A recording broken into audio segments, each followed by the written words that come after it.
actor, singer, director, and producer of Fidelity Theatricals. Thank you. Thank you. I just did a concert version of Beauty and the Beast with Sebastian, and we had a tight rehearsal time. We did the show, and I'm like, wait, I want to know more.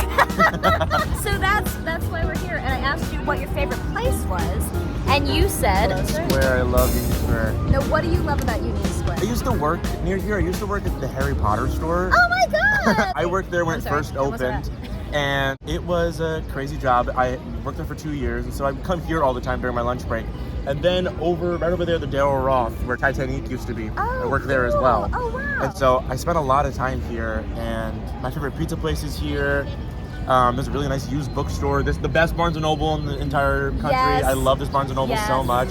Tell me about Fidelity Theatricals. Ah! Well, I mean, I started it as a way to give myself things to do, because right out of school, I wasn't getting anything, and I was kind of like, I'm really bored, I want to do something. Because I do like directing, but like I am a performer first. Totally. So in 2021, I actually did like a one-off cabaret. We sang songs by Phoebe Bridgers. Okay. And that was a lot of fun. That was at Don't Tell Mama. So our entire first season was just cabarets. We did not do selection shows. Okay. And then I met a guy named Max Bardos, who was a really good friend of mine. And he prompted, let me produce a Spring Awakening concert with you. And I was like, wait, I actually would love to do Spring Awakening. And ever since then, I was like, dude, no more cabarets. We are doing selection shows fully. And then we did our first selection show at Don't Tell Mama, which was Tick Tick Boom. But it was on the night of that really bad storm that we had in 2023 where all the subways were flooded. Oh no! So nobody came. Oh no! So about 3 people came. Oh my God! It was bless so those much 3 fun. people. It was so much fun. We did it with my friend Shafiq, who is currently on the tour of Book of Mormon playing the General. He's great. And then Emma Bussey, who was on American Idol. Her voice is ridiculous. And then I did 1 show a month for my first season. And then I was working a survival job. I was working at the Museum of Ice Cream. And I was seasonal there. And I was like, if I don't get kept on to stay working here, I'm going to make Fidelity my full-time job. And so I started out 2025 with 1 show a month, and then in April we ramped it up immediately to 3, and we started doing 3 shows a month, and then now we do 6 shows a month. That is astounding. 6 shows a month, you guys. It's crazy. It's crazy. Every Friday and then every other Monday. Wow. It's crazy. And if you came to Beauty and the Beast, and there were some Laura Loves New York fans who did, thank you so much. And of course, we've got Sirens happening. So if you came to see Beauty and the Beast, this was Gaston. Yes. Amazingly big, beautiful voice. Oh, thank you. And in the midst of Beauty and the Beast, Sebastian got this great news Yes. about... I'm producing an off-Broadway show. Yes! Anthony Logan Cole, who is directing a musical called Falling Out, it's going to be off-Broadway at the Chelsea Table and Stage. He messaged me a couple weeks ago, and he's like, I know you have a lot of knowledge on the cabaret space. Let's meet. We'd love to have you on this. And I was like, oh my God, yes, please, let's meet. That's so cool. It opens May 9th. Wow. And I'm very excited. It takes place at an open mic night, so there's like a little pre-show before. And it's an actor-musician show. And the plot is, I don't want to spoil it too much, but the plot is about a girl who goes to open mic night as per her therapist, who's like, write about your feelings and then go perform what you feel. And then somebody steals her journal and takes her music. No! Yeah, it's Oh such my a good God. show. Oh It's my such God. a good show. It's so great. Well, we were in rehearsal for, and we had like 5 days rehearsal for Beauty and the Beast. That's the thing, it's like 5 days rehearsal, and then boom, you go. Show. And in the midst of it, Sebastian was like working on the next show. It was very impressive, and that's why I wanted to meet you and hear more about your adventure. Yeah. So you are from New York originally? Yeah, from Long Island. I'm going to say the town, you're not going to know the town. Okay. I'm going to say another town, you're going to know the town. Okay. I'm from a town called Copeg. Okay. Do you know Copeg? I know. Oh, I was going to say Babylon. I was like, oh, Babylon. I know Babylon, I'm yeah. 2 towns away from Babylon. I'm Okay. right near the Argyle. I'm right there. I've definitely heard of both. Yeah, I'm from a town called Copeg. So, Sebastian had asked me, I'm originally from California, but I love New York, as you know. But I've been here for a while, and so it's so cool to meet a native New Yorker, because knowing what you love, and I will definitely, you guys got to see this beautiful park. This is in perfect spring bloom. I love that you chose this. That's one of my things I love to know, what people's favorite spots are. You know, I mean, and obviously for us theater people, Broadway, theater kids. What is one of your favorite Broadway shows? running right now or just in general? Both. I would say both. Running right now, I'm going to say it until it closes. Hadestown is one of the best musicals of the last 10 years. So good. It is absolutely amazing. That's another show I used to work at, and I've seen the show 400 billion times. It is such a good show. But in general, can I say an off-Broadway show? Sure. Heathers. I have a very, very special place in my heart for Heathers. I got to play JD when I was 16 years old. Oh my God. My first ever lead role as a teenager. It is one of my favorite musicals. I have a very special place in my heart for. I just saw actually the off-Broadway one now, and my friend Sid, who I've known for a couple of years, is the understudy for Martha. It went on for Martha. Hysterical the entire. I was crying the entire time. I have to go. They have shown me such love, and I was so surprised. More sirens. But they picked up Laura Loves New York and they were singing it in the dressing room. I'm like, oh my God, you guys. It meant so much to me. 'Cause Laura loves New York. Shout out to the cast of Heather. So Sebastian has a show coming up. Yeah, it's my first professional gig, my first paying gig. Really? Yes, I just got to do once on Staten Island, but that was like a community theater. But once is the show that if I could do it for the rest of my life and not get paid, I would do it. And again, that's how I met Sophie.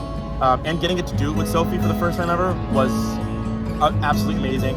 And Sophie Smith-Brody. Sophie Smith-Brody, she was our Belle Yes. in Beauty and the Beast. So if you came and you saw her. She did a beautiful performance. Yes. But that's so wonderful. I'm so excited for you. I played Billy the first time I did it, and I'm getting to do it again, but as a completely different character.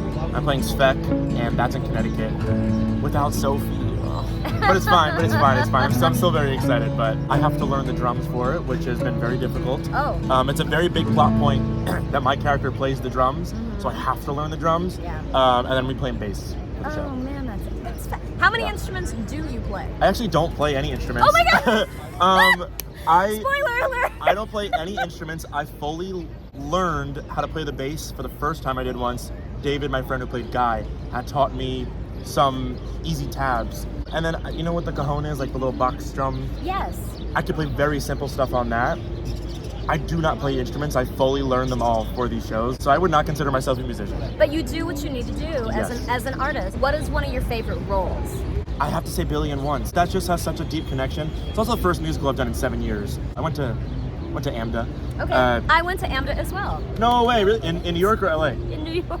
I didn't have a great experience. Best advice that I got, I can't remember my musical theater teacher name, but she would say, don't say is it good or bad, is it effective? Is the performance effective and why? And I think that was the best thing I got from it. Yeah, but okay, so right before I went to AMDA, I did a show, and I hadn't done a musical in 7 years, and I was like, when am I gonna get to do another musical? And so Once just has such a deep connection. I also never thought because I'm not a musician, I never thought I'd be able to do that show. And then right before I went to AMDA, I did Spelling Bee, and I played Barfay, which was one of my dream roles. I loved doing that show so much. That's another show I would do for the rest of my life. Yeah, Spelling Bee and Once, those two shows. And obviously, JD and Heathers. I was young and it was really bad. It was like when I first was learning how to sing, but it still holds a very special place in my heart. But I love that you said that, though, Sebastian, because oftentimes people will sing and they're like, that didn't really come out the way I thought it would. And I think that's really important is you keep trying. 100%. You keep putting yourself out there. Don't let one hiccup, and this even happens in live performance. Don't let a hiccup throw you. I mean, we know live theater has so many technical issues. One of the first shows I did in New York, the Tragic and Horrible Life of the Singing Nun, we had totally lost our mics our opening night, and it's like, oh my God! And the show was a brand new show, still being put together, and so you just sing out, Louise. Yes. You do your best. What is a role you aspire to do? Ooh, that's a very, very big list. My number one will always be, until I got to do it, and I don't think I will ever get to do it, is, so I named the company after the movie High Fidelity. Oh, yes. It's my favorite movie. I have a tattoo for it right here. Oh This is John Cusack. Oh my God. I love High Fidelity. It is my favorite movie. And there was a musical for it. Yes. Written by Tom Kitt, who did Next to Normal. Yes. He also does like all the arrangements for all the jukebox musicals. Tom Kitt is one of my favorite composers. But there's a musical for High Fidelity. I love the musical so much. The book has a lot of problems, and it was on Broadway for 6 days. Right. And it closed very fast. But that's a show I would love to do. I'd love to rewrite the show. I'd love to get in the room with them and try to work it out. I'm a super fan of it. Again, I just want to promote Fidelity. So anytime you want to see them, Yes. check out Don't Tell Mama's website. It's always on the calendar. And you guys are usually Friday at 9:30. Occasionally, we get bumped to the 10 o'clock spot. That is very rarely do we get bumped to 10, but normally 9:30, yeah. Wow. I love how many musicals you know. I love your passion for musical theater. And I also love your creativity behind it. I love that you're like, you know what, like you said with High Fidelity, that you would love to adjust the book. And it's like, I love how you're always thinking outside the box. And thank you for having me play Mrs. Potts. I had a blast. No, that was a no-brainer.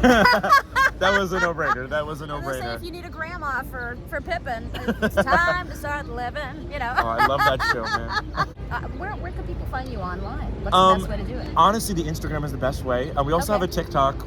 Please follow us on TikTok. It's all Fidelity Theatricals. We have a YouTube channel too where we post some shows, not all of them. Please support us. You supporting us is what helps us grow. You guys, please check out Fidelity Theatricals on Instagram and also on TikTok. Yes. So let's share the love and encourage artists Yes. to keep growing. 'Cause love